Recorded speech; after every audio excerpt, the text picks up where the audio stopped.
Sports Union. My name is Abraham DeWeese, and with me today is Eric Martin.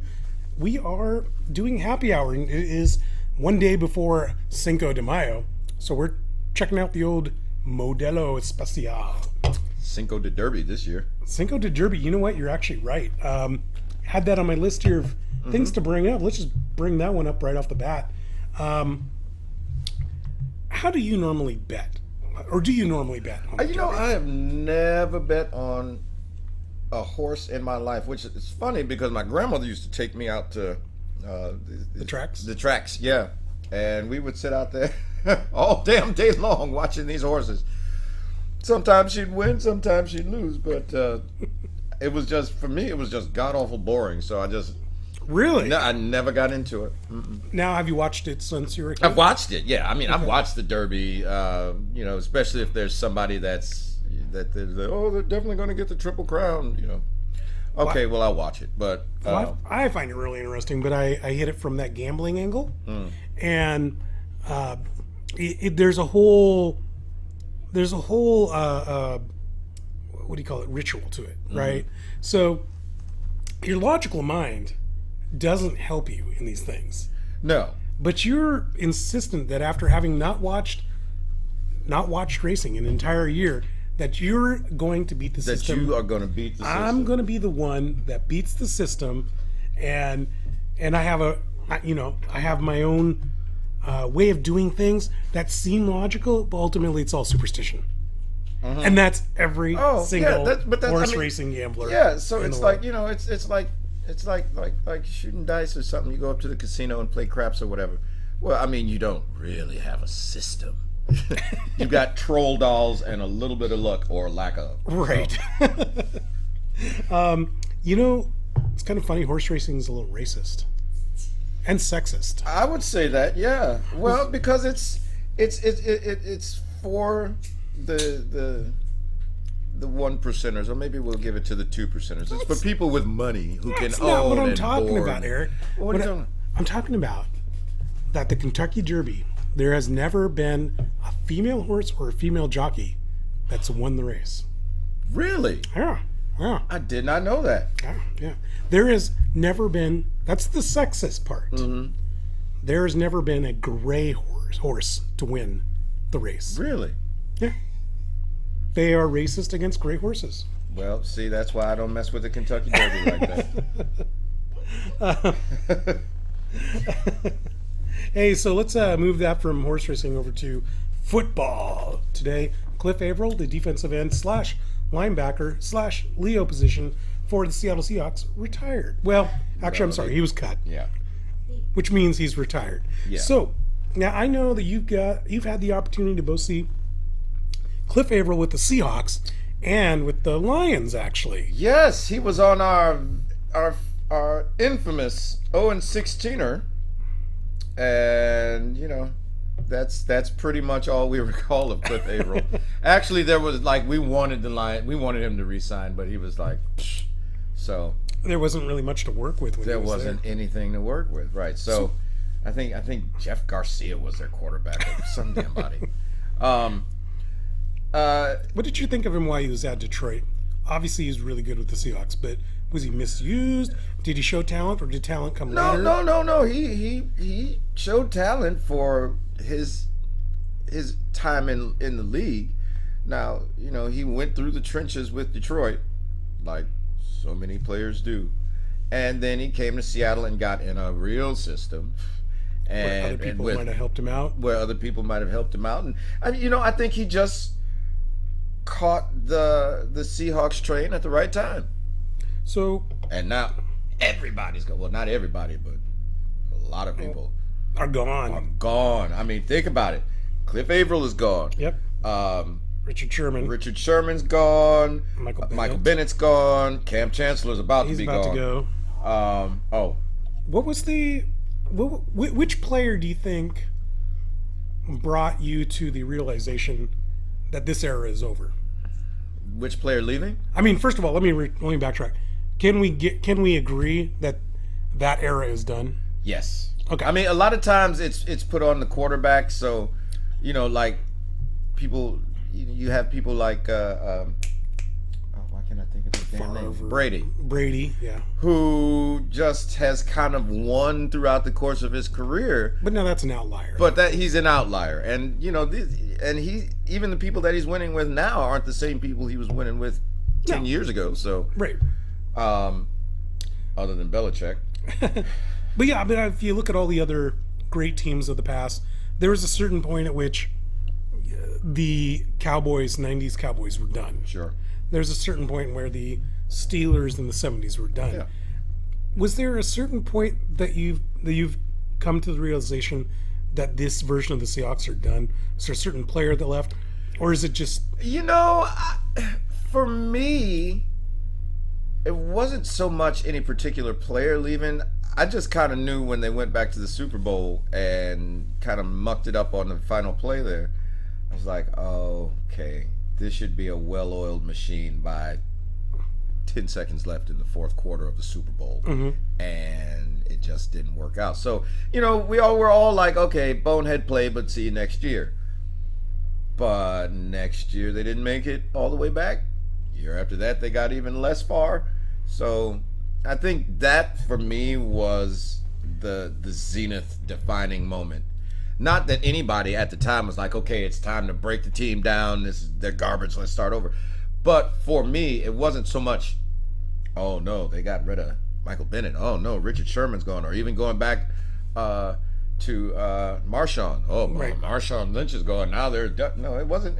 I can't really point at any one particular player. Because you saw it as downhill from that Super Bowl.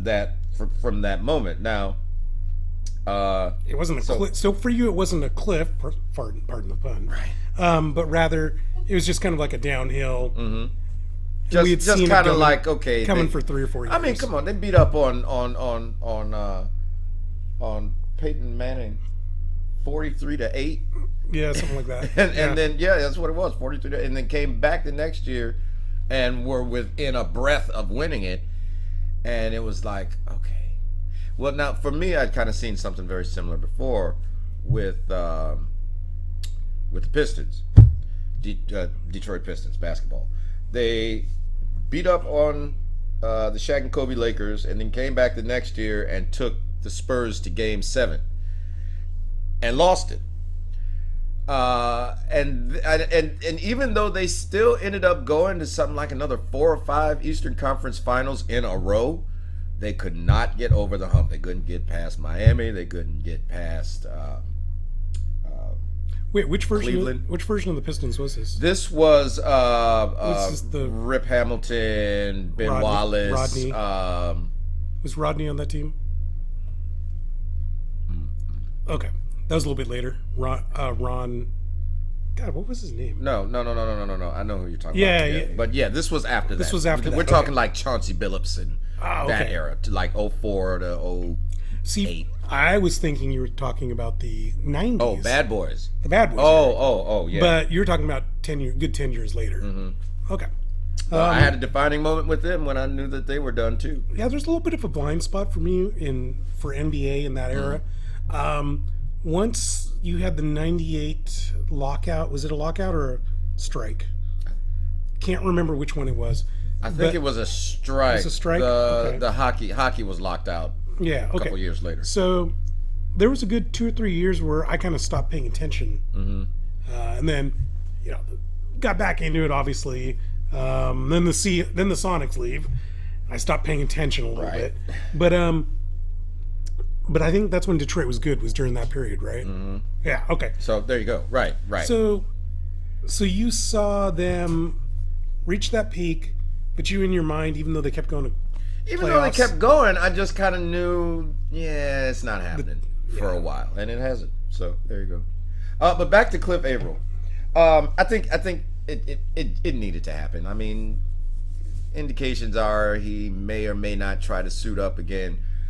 From the Seahawks standpoint, I mean, just by cutting him, they are saving a little over $7 million in cap space. That's good. So there's that. But by cutting him, Averill gets the insurance payout, right? Right, which is a cap hit. So yeah. It's like $1.5 million. So for those of you out there wondering why he didn't get the courtesy of some front office gig, kind of like Ichiro just got. It's because there is a money part of this that, yeah. But I mean, you know, even with that, you can make the man some kind of community ambassador or give him some kind of something and keep him around because he's a fan favorite. Yeah, you know, the guy, they like him. The guy does a lot of work in Haiti, and I was talking to somebody about this, where somebody was spouting off ignorant crap about how they're all they are all those guys, those people. That they're all into themselves and all. They're not all that way. No. Some are. Go down to wherever you know, go down to whatever bar you go to. Go to your work. There's some people that suck. Mm-hmm. Everywhere. Yes, and there's some people that are amazing. And you know, I don't like how people lump athletes. And you've never met the guy. You don't know him. Right. You know. Right. The only person who ever gets a pass is Russ Wilson in this town. My gosh. Avril donated a lot of money to Haiti. Mm-hmm. He builds houses down there. His parents are Haitian. Okay. So, that's where that comes from. And I think it's for every sack he builds a house or something like that. Okay. We got a comment from the peanut gallery. What's that, Katie? It's for like every assist or help he does with a touchdown that he builds a house. And Assist with a touchdown? I don't know that he touches a ball before it gets to. Every time he gets a triple play? Every time he hits a home run?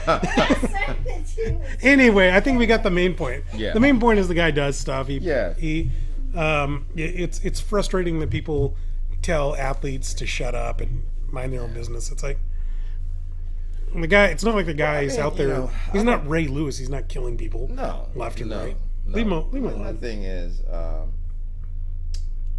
you mean Ray Carruth? Sorry, Ray Lewis allegedly. Ray Carruth actually killed somebody. Ray Carruth actually did kill somebody. Yeah. Ray Lewis, not so much. Well, we don't know. We don't know yet. So, speaking of Cliff Averill, the Seahawks just drafted Shaquem Griffin, brother of the other Griffin, Shaquille Griffin, and they also drafted in the third round. They drafted a linebacker as well. Two guys that are edge rushers. Have you had a chance to see any of the work of Shaquem Griffin at college level? Is he capable of filling in the role for Cliff Averill? No, and I'm not saying this. This is not a dig on the one-handed thing, because when I realized that the dude only has one, he's missing a hand. Well, I immediately went back to Jim Abbott. Yep. The pitcher, you know, who threw no hitters, and he played a little bit in the minor league, and in the national leagues, and he actually got hits. So that for me is not a concern. A concern, an issue. What is a concern then? That he's a rookie.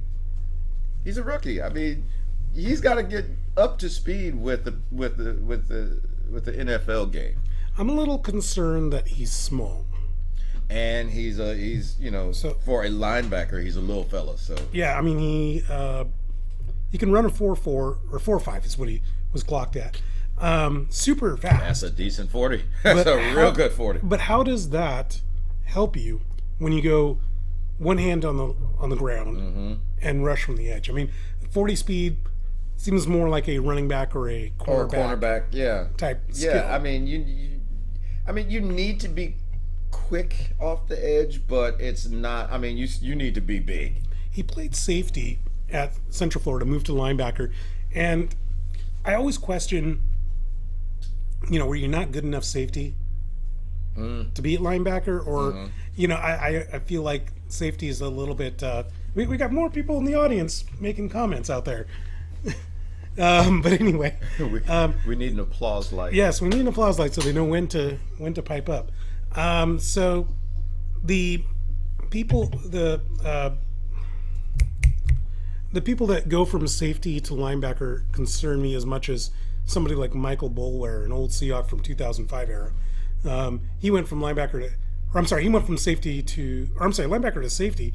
And when you make this conversion going from college to the NFL, it seems to not work out. I can't think of No, anybody that's really done that. No, I can't think of a Successful. single person. Now that you mention it, I mean, I'm just trying to go off the top, but I can't think of a single person who made that kind of move and ultimately been successful at it. Yeah, not the NFL level. And No. I've seen people out there are going to argue that Tom Cable had a bunch of defensive linemen turn into offensive linemen, but really, what did that do? What did that win us? That didn't do a darn thing for us. And No. I'm not really thinking that that's an interesting. That's not something. That's not even a good analogy. Yeah, it's not even a good analogy either. Yeah. But I do have to bring up the Shaquem Griffin. The one hand, you're not gonna make as many tackles. Exactly, I because you mean- got to be able to wrap them up, and you need fingers and Yeah. knuckles to do that. It's a good story. I think fifth round pick's a good idea. I think you might see him mostly on special teams. I don't think he's a replacement for Cliff Averill. No, and I'm saying even if they had acquired him as a free agent versus drafted him as a rookie, I still just don't see him. Something's going to fall out there. Something, there's some intangible that's not going to line up. Do you foresee Cam Chancellor getting cut the next couple days? Couple days, no. Couple weeks, yes. They have until June to do so. Yeah, well, I believe there's some sort of salary concern there. So he goes back in for another scan. I think the end of June. So Well, that's a bit of a bummer because the reason why they got rid of Cliff Averill now was because it was going to cost more right. to keep him into June. Yeah, I think that they're going to kind of play the string out with Cam and see what the docs say. Out of loyalty or Yeah. Okay. Yeah. Like Averill, the reason they cut him now is because the doctors came back now and said, nope, you're done. Cam goes back in next month, and it will probably be a very similar situation. And there you go. $7 million back onto the salary cap. Yep. For Cliff Averill, yep. What this late in the season, off season that is, can you get anything, or do you just save this up for next year? I say you save it. I mean, here's the thing: the Seahawks have had a lot of players leave this year, and so they're going to have to see what the players that are left are made of, what they translate to as a team without all of these bigger name players to kind of bolster it and also take up the press. If Richard Sherman makes a bonehead move, then they're all over him and they're not paying attention to the second or third string guy Right. who just can't seem to tie his shoes. Do you punt this season? Like, do you give him a free I don't pass? punt any season. Okay. I the bottom line is these are all professional athletes, so I don't punt any season. Some teams are better than others, and I don't think the Seahawks will miss the playoffs this year, but I really, this far out, I'm just trying to guess at it. I don't see them winning the Super Bowl, or even yeah. the NFC for that matter. So Well, I mean, they especially don't win the Super Bowl without Russell Wilson. no, But I did notice that they drafted in the 7th round a guy by the name of I forgot his first name. I think it's like Carey. His last name is Magoo. Oh, We drafted the a guy QB? named Magoo. Yeah, Mr. Magoo. Yes. So this guy, I don't know anything about him. He plays at some little college, but he's not gonna overtake Russell Wilson No. anytime soon. What do you think about teams who take a first-round quarterback, though? Does that cause any locker room problems, such as a Baker Mayfield going in and trying to No. take Tyrod Taylor's job? No, I don't. I think if all involved approach it from a healthy mindset of this is a business, this was the best player on the board, it could have just been a defensive move to keep him off of other teams. We're going to just, hand him the clipboard for a few seasons, and if Tyrod Taylor goes down, then we'll put him in and see what he's got. But I don't think it should cause a problem in the locker room. I mean, look at Rudolph. It would be very silly of him to go into Pittsburgh thinking he's coming taking for Roethlisberger's Roethlisberger's job. It's just, it would be ridiculous. Oh, I mean, it's absurd. Let's use this metaphor, this analogy here. You're a lead singer in a band. Your band's name is, by the way, Eric Blue in the Soul Review, and also Fast Nasties. There's two. What if you're showing up to practice one day for the Fast Nasties? There's another singer there, a first round singer draft pick out of Portland. See, but didn't nobody draft me, so it would be a bit. Well, then that means you're not a bit of a conversation. That means you're not a salary cap hit, then, basically. Well, right, right. I'm not a cap hit, but no, I mean, like, I mean, it would. Again, it's a different scenario. I mean, these guys all went through a draft, and so they're just excited to get all drafted. Took someone else's job at some point. Well, yeah, but this is football. Somebody else's job is going to get taken. Like Cliff Avrils. Speaking of jobs, Ichiro retired. Not so much retired, but was given a promotion. Yeah. I raised an eyebrow. I kind of wonder if this is part of that Japanese philosophy of, instead of having cut him, he gets a promotion. And there's that philosophy of like an honorable discharge kind of thing, or yeah. For the ex-Marine, Maybe. I just got a hunch that if Ichiro really wanted to play out the full season, they'd have let him. I think they would have. You think this was Ichiro's call? I don't see that at all. I think they presented him with an option. Like, dude, this is what the next 120 games are going to be like. 130 games are going to be like. Are you really get one at bat a week? Yeah, one at bat a week at during home games, and then you're just traveling for no reason. I mean, so. I don't think it was just a matter of this is what you're going to do. My guess is they made him an offer he couldn't refuse. Yeah, I wonder if there was just sort of an understood, hey, we're offering you this job, and he knows deep down inside they're offering it before they cut me. Right. Yeah. Right.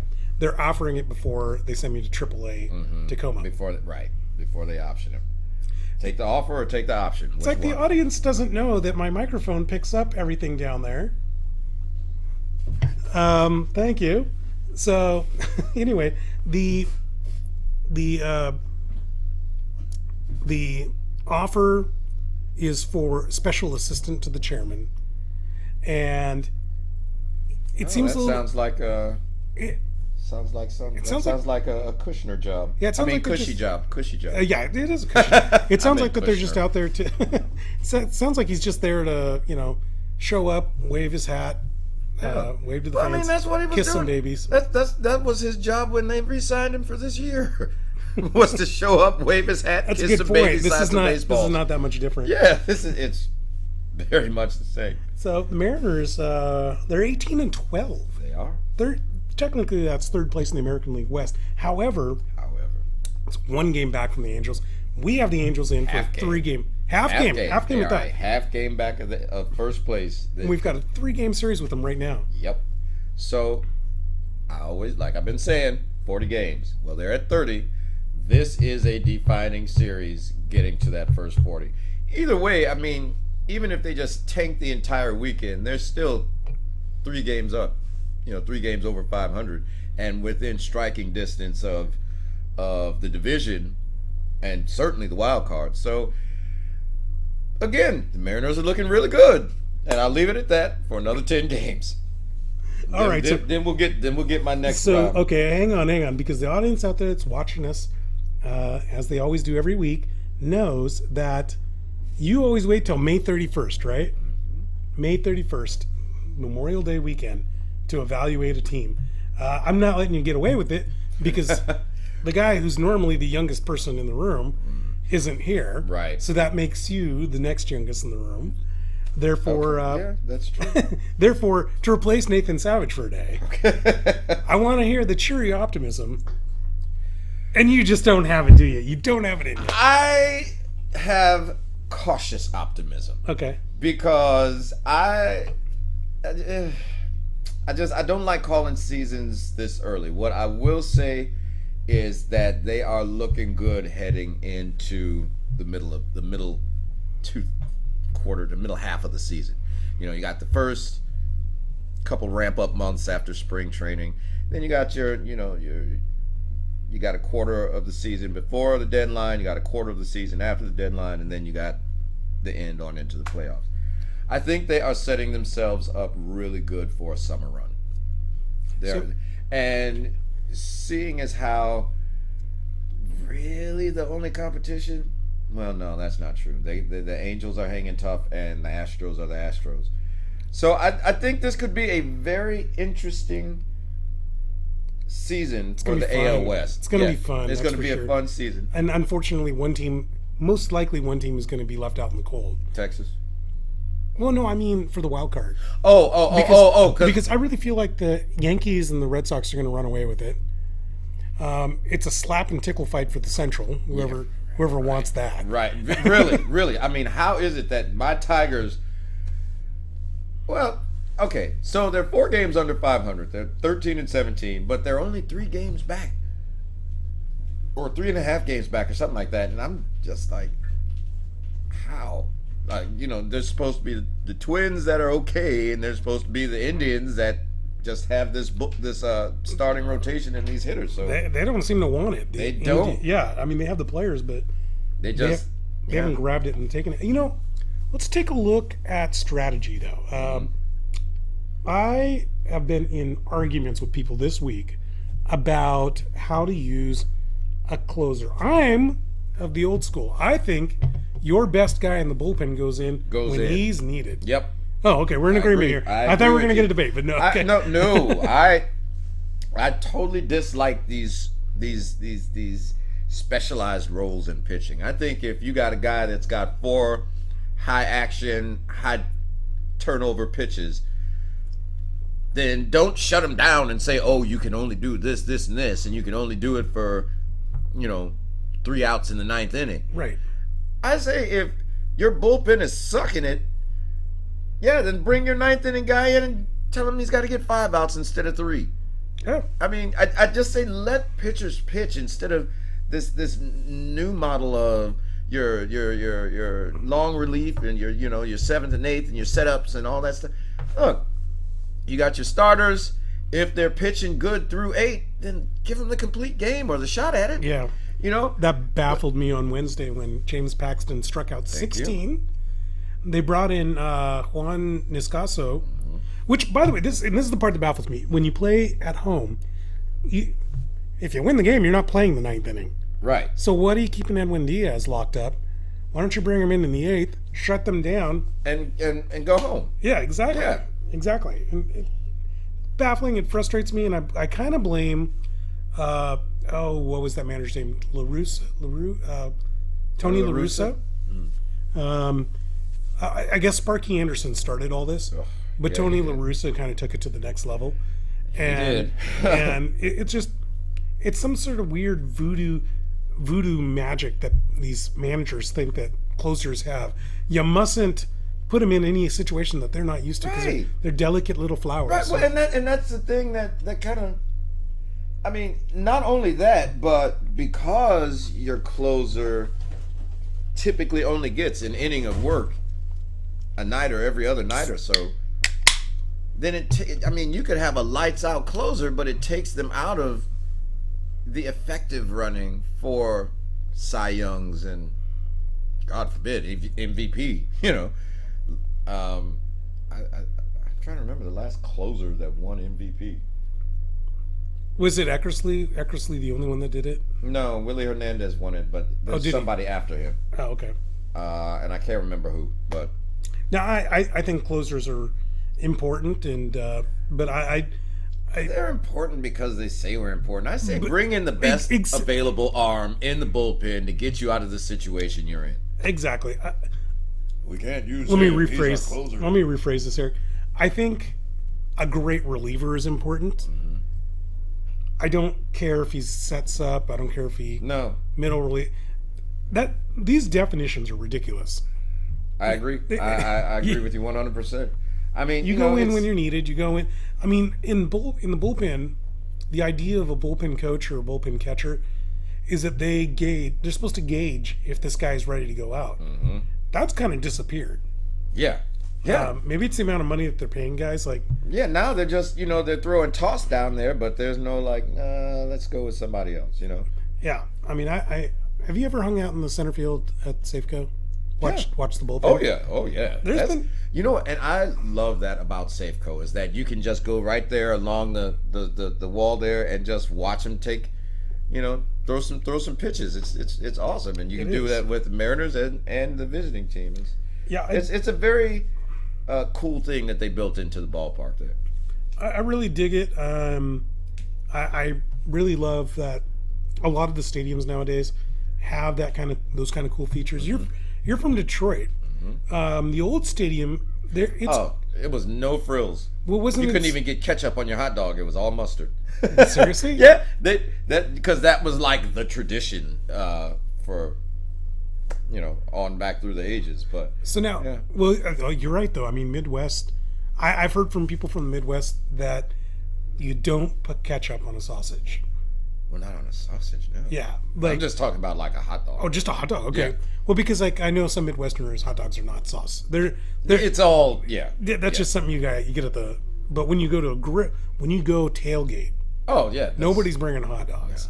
They're bringing sausages, and nobody's bringing ketchup because that does not go on a No, sausage. it's hot mustard or brown mustard Yep. or Or sauerkraut. if you're fancy Dijon and sauerkraut. Yeah. That kind of stuff. Yep.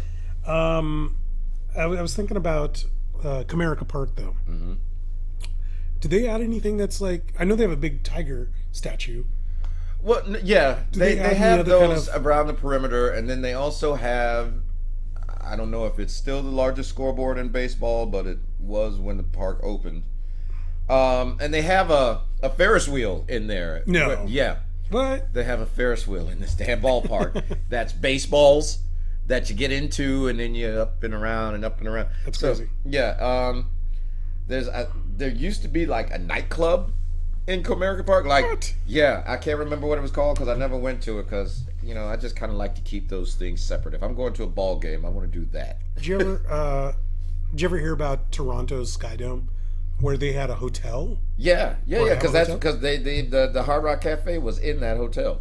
Yeah, and and did you hear about the time that one of the two-way mirrors didn't work, No, and people saw this couple having sex? no, Yeah, way! Oh my God, I would be done. The idea is like you're supposed to be able to see a game from your hotel room, Right.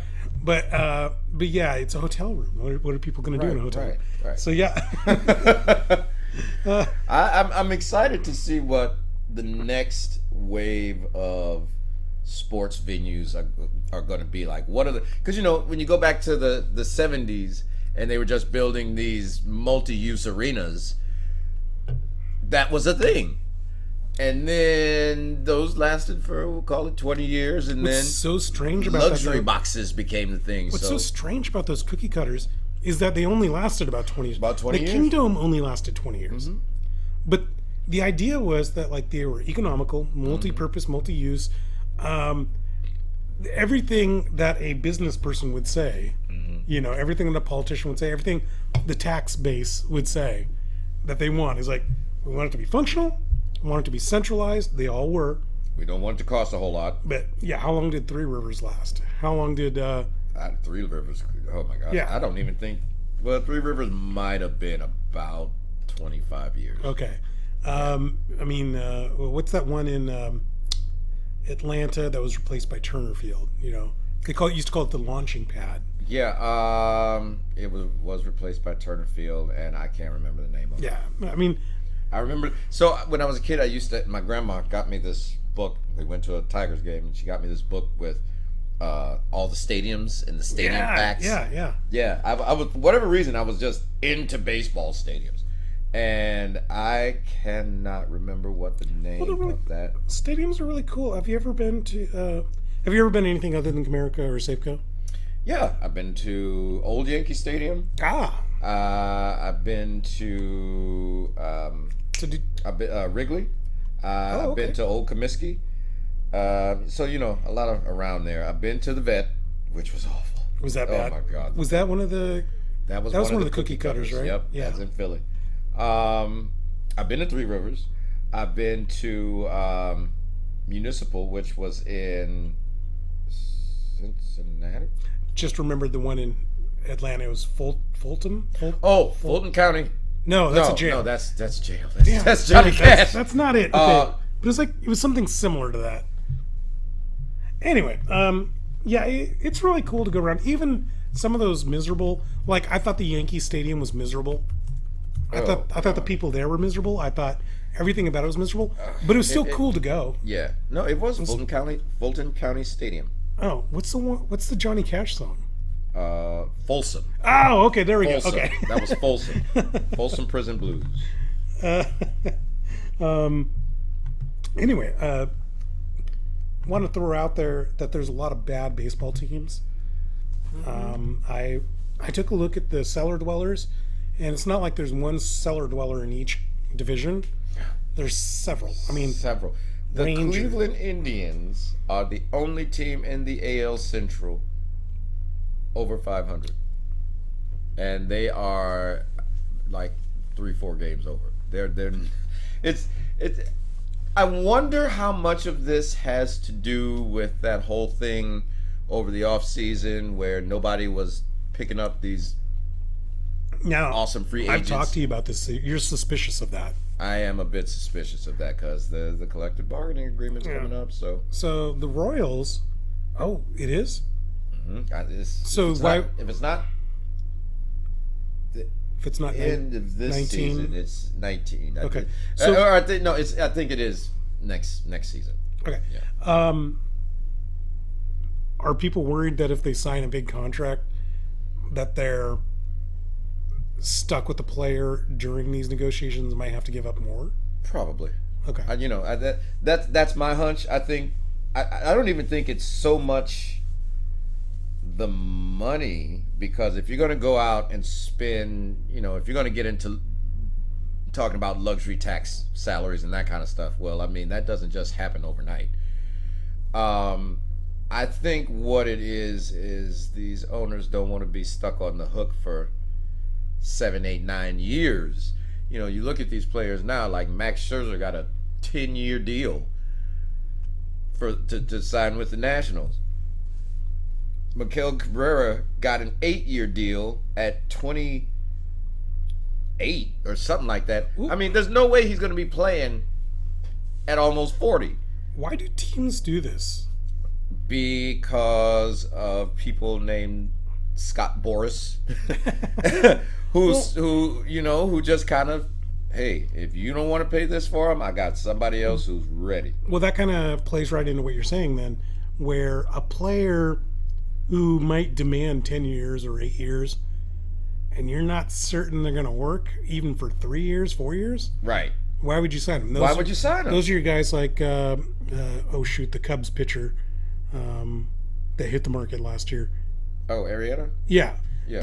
Those kind of guys. Now, maybe somebody like Albert Pujols, you just do it because you know you'll get 5 years. 5 years he's going to stink. 5 years he'll be okay. Yeah. But somebody like Arrieta, you're not even sure his arm might fall off tomorrow. Right. Why? And then you figure, why would you sign a pitcher to 10 years if he's already had Tommy John? I don't know. I see what you're trying to do, owners. I don't know if it's that nefarious though. I kind of wonder if you have teams that just don't care. Though? Because hang on, it is nefarious though, because you're saying that you're alluding to collusion. Is basically what you're saying. I'm alluding to conversations between the ownership groups. Okay. That to me, also, it just doesn't make sense. Why would any team sign any player to a 10-year contract, especially in a sport like baseball with such a long, grueling season? It doesn't make any sense. Nobody in the NFL gets signed to even 8 years, let alone 10.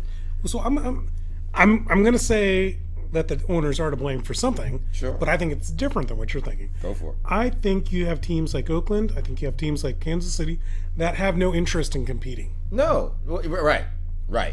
They, as long as they can just be not the worst team As long as in all of baseball, and we can get 10,000 or so people out on a Wednesday night, whatever. I feel like they're spending as little as possible, because what they've seen is somebody like Houston, who took 4 years, 3 years to build something up, and they're Same with KC. And they're like, when they started from nothing and got a ring and then went back to nothing. Miami's done that several times. Yeah. But I wonder if they just kind of look at like a team like the Seattle Mariners. Well, we can spend $100 million every year and suck for 17 years, or let's just spend $30 million, $10 million, $20 million, whatever the minimum, because they have a salary floor, right? Yeah. Whatever that There's minimum, a league minimum. Yeah. whatever that minimum is, we're just going to spend that. We're going to get the luxury tax from teams like the Yankees, and we're just going to roll a profit until our team's good again, and then we're going to make moves, be like Kansas City, and then do the whole thing. I think a lot of teams, and it's not even like the badge of building from within. I don't think it's even that respectable. I think it's just a matter of, you know what, we're just going to pick up some pieces and we'll trade off all of our high-end players, our high-money players, get a bunch of prospects and see which ones pan out, and then when we get a team that's playing meaningful games at the trade deadline, we'll decide if we're buyers or sellers. I think the Mariners will be buyers this year. We'll say that. Yeah, we'll say that. God, if they could just get like one more starting pitcher And a first baseman that, Yeah, first base has been a problem. It really sucks. Like at this point, I'd just take like somebody that's a wizard defensively at first base, a John Olerud type. Yeah. Like, okay, if you don't want to hit, can you at least just get dig the ball out of it? Get that? Yeah. Yeah. Yeah. Please get. But Vogelbach can't defend his position. Ryan Healy keeps getting injured. They had Tyler Motter before he was sent down. They had Tyler Motter playing first base. I don't even know what a Tyler Motter is. You don't need to know. He went down to AAA. You'll never see him again. Okay. You'll be parking your car next week. Yeah. Well, if I ever get down to a what do they call the Rainiers? Rainiers? Have you ever done that? I've never been to a Rainiers game. I've never been to a minor league game. Okay, we're gonna fix that this year. You're gonna come to Aqua Sox one of these days. Sweet. Yeah, let's do it. Yeah, the Rainiers, I think, are a little more interesting and exciting because they're players that you may have heard of before. Right. Like, oh, that guy used to be on the Royals, and Yeah. Now the Mariners are giving him a try. Last year Vogelbach was there. Aqua Sox, you're not gonna know any of the guys. That's all right. I don't need to.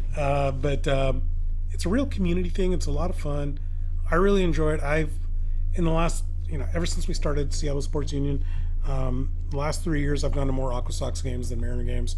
Partially because we have media credentials. And then partially, I don't have to deal with, a $30 anything. Ticket. No one thing at an Aqua Sox game other than like a jersey. The whole night, yeah. The whole night won't cost you $30. Right. Yeah.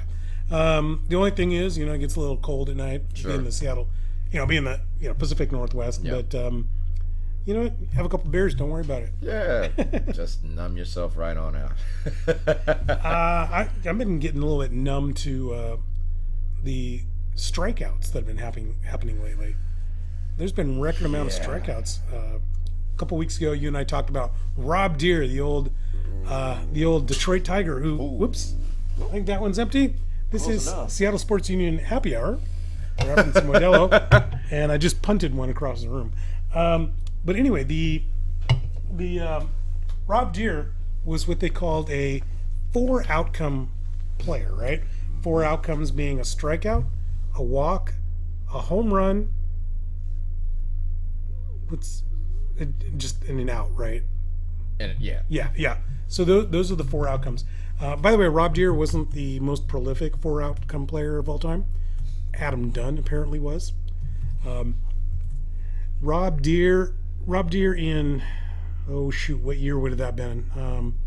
The year where he had 200 strikeouts or something like that, which was every other year, I know. Yeah, it's like late 80s, early 90s. There was a 50% chance that he would not go. What was it? Yeah, okay. There was a 50% chance that he would not go to first base. Really? Wait. No, I rephrase that. Let me rephrase that. Why wouldn't he go to... There was a 50% chance that he didn't have to run the bases. That's what it was. Oh, okay. Yeah, so the dude would either hit a home run and trot around the bases, get a walk, sometimes, rarely, get a strikeout. Most of the time he was getting a strikeout rather than a pop-up or a ground ball. So it was just an amazing stat. Adam Dunn did something like 60% one year. And yeah, it's just fascinating. Rob Deere. Adam Dunn. Did you know Rob Deere one year accounted for 1% of all the strikeouts in baseball? No. Yeah, See, I got to. When we get done here, I gotta find some fun facts on Rob Deere because I did not know that about this guy at all. Good YouTube video. I got that information out of a YouTube video about Adam Dunn. I forget the name of the video. Something like Adam Dunn is the greatest player of all time, based off of that metric of a 4-outcome player. Okay. You know, and if there's a Hall of Fame for 4-outcome players, it's Adam Dunn. Okay. I'm like, wow, I respect the guy. The guy had no interest in grounding the ball out and no interest in hitting pop flies. No. Home runs, or he's not taking the bat off his shoulder. Or it's just going to... Right. Was it Ernie Harwell said he stood there like the house by the side of the road? Home runs are up, though. Well... Is that good for baseball? Of course it's good for baseball. I mean, especially post-juicing era home runs. Okay, juice ball's done, I believe. I think it's just as good for baseball as more touchdowns are for football, and another couple goals would be in a 90-minute soccer game. From a fan perspective, Right. The fire heat strikeouts, oh my goodness, it went over the roof of the stadium home runs. I mean, you take it back to a fan perspective, and somebody's got their kid out there, and did you see that? Oh, I remember the day that Cecil Fielder hit his 51st homer of the season over the Tiger Stadium roof in left field. I remember that. Nobody remembers a single followed by whoa emergency, beer down. Happy hour. Happy hour. I would take a slight break while we get a towel for this table and get it away from the laptop. Yeah, that would be good.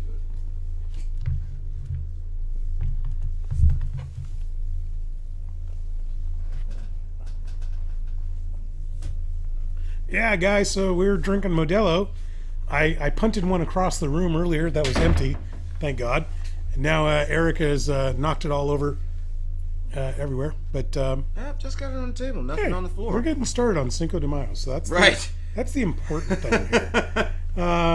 No, what I was going to say is there's an old ad called there's an old advertisement where they said chicks dig the long ball, and it's true. I mean, like nobody's sitting there except maybe somebody like you or myself or some of our fans online.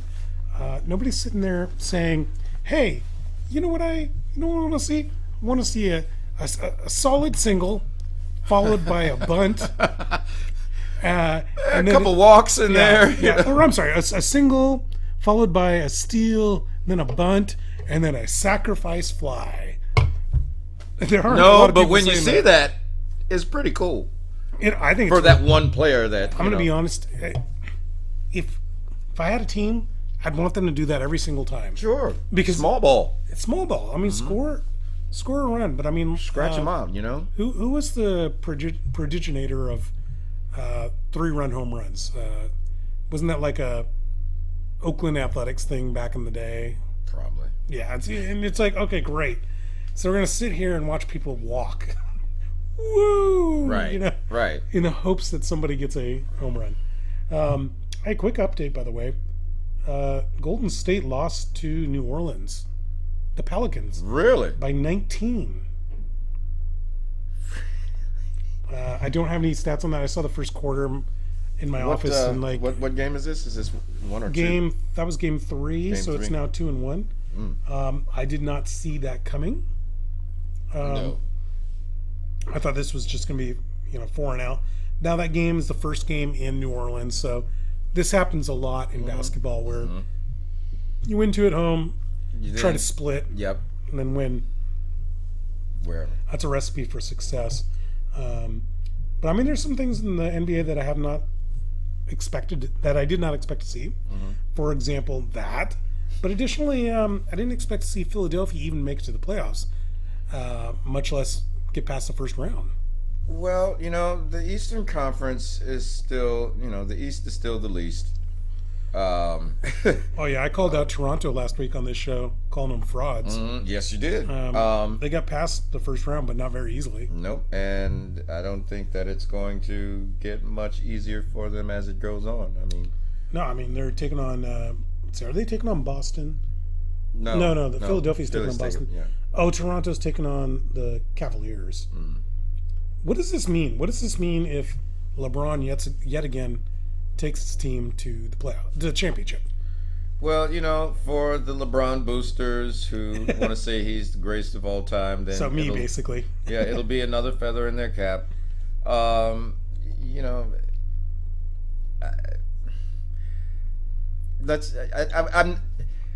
Golden State and Cleveland and in a rematch would be the biggest non-event since the opening of Al Capone's vault. It would be so anticlimactic for these two teams to rematch again.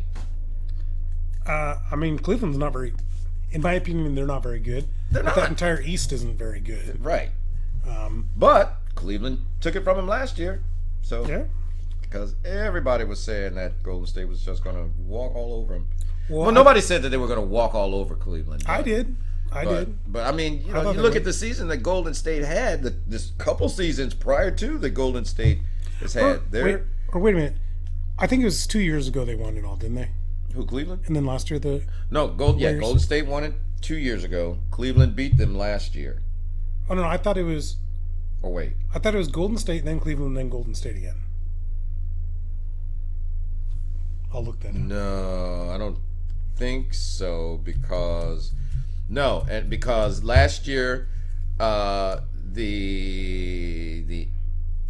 Indians and the Cavaliers both made it to their respective You got me. playoffs. You got me. Or the respective championships. It was 2015 Golden State won, 2016 Cleveland won. Wait, who won in 2017 then? Stupid websites. Oh, okay. Wait a minute. No, I was right. Okay, It was so Golden State 15, Cleveland in 16, Warriors in 2017. oh, okay. I'm a season off then. That's okay though. Still, it is a feather in the cap for the people that back LeBron. Yeah. Golden State, one of the best teams we've ever seen. Sure. Yeah. I still don't want to see another rematch of this. Something different for change. To be honest with you, if Golden State earns it, then yeah, go back. But I just really don't care to see this matchup again. Well, granted, Cleveland got rid of half the damn team, so it wouldn't really be a rematch. Right. Well, no, Nathan's really high on the Rockets right now. Sure. He thinks that the Rockets can take out. And that'd be somebody new. That'd be somebody different. That would definitely be somebody new. Sure. The Rockets are doing all right. Didn't they just win last night? Well, they're playing right now, and it's 15-5. Oh, okay. But I think they won a couple nights ago. No, Utah won last night. Utah beat the Rockets last night. Okay. I know you don't really have much stake in at all. Right. Because you're a Pistons fan from Auburn Hills. No, Yeah. they're back downtown now. Are they really? Yeah. Okay, because I saw them in Auburn Hills. Yeah, the last time I actually saw them was in Auburn Hills too, but I've been living out here for a decade. By the way, so. I thought that arena was really nice.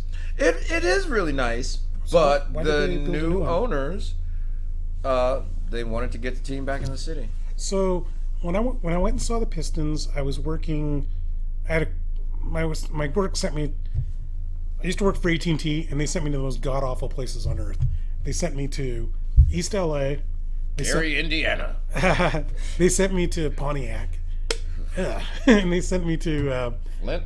Milwaukee. Next stop, Milwaukee. Flint, Michigan. Ugh. Yeah. So, but at least with Milwaukee and Detroit, Pontiac, I did get to go see a Brewers game, and I did get to go see. Miller Field. Yep. And I did get to go see the Pistons. Yep. Well, So- I hope it was decent era Pistons and not like 5 years ago Pistons. It was 10 years ago. Decent. I mean, And they weren't setting the world Rodney on fire, but Stuckey. they were- Rodney Stuckey. Rodney Stuckey. That's who you're thinking of. Yeah. Because and Stuckey. check this out. I've got my Eastern pennant up there. My Eastern hat. Yep. And Rodney Stuckey, first round draft pick Rodney out Stuckey. of Eastern Washington University. That guy was really good. He's out of Renton, I think, is where he was born. Not a very long career. He's kind of Brandon Roy type, where Yeah, he he had just kinda- 5 good years. Yeah, And and then tapered off some. Yeah. But there were 5 really good years. No, not so much. I mean, he never made an All-Star game, so. Well, the team that he was on wasn't very good. Well, yeah. Yeah, No, the team that he was on was garbage. yeah, but he was still a solid performer. I'm biased. He went to Eastern, so Sure. Sure. I look at it from that perspective. But now I know what you're talking about because he caught on with the the Pistons, right after they had a good run. Right. Stuckey came in like right before, maybe even right after, like they broke up that team with Billups and Ben Wallace and Rasheed Wallace and Hamilton and Tayshaun Prince and all those people. So Boy, that was a good team. that was I never will forget the All-Star game. Right. I think it was the year right after the Pistons won. So let's call this 2005. And Larry Brown was the coach at the time. And all 5 Pistons starters made the All-Star team. What? All 5 starters made the All-Star team. And so, of course, you start out with your LeBrons and all your high marquee players. And the West was beating the snot out of the East. And we're down by the West was down by 20 or 25 points maybe halfway through the second quarter. So Larry Brown put his squad in. He Nice. put the Pistons in. And they came back. And if they didn't take the lead, they had tied it by halftime. Okay, don't go crazy. It's an all-star game. Well, it's an all-star game, and also it's an all-star game from literally 12 years ago. Oh, that So, long ago. Wow. yeah. So, yeah. 13 years ago, something like that. So. All right. Well, we're running out of time here. I just wanted to thank everybody out there for watching us today. We are the Seattle Sports Union, and this is our Cinco de Mayo episode. Cinco de Derby. We got our Modelo, and check us out every week here on Fridays at Seattle Sports Union on YouTube. Also, check out our great articles, www.seattlesportsunion.com. Also, check out our tweets at Seattle Sports U on Twitter, and have a great day and go Mariners. And don't forget to subscribe. Thank you. I always forget that. Have a great day, guys. Take care.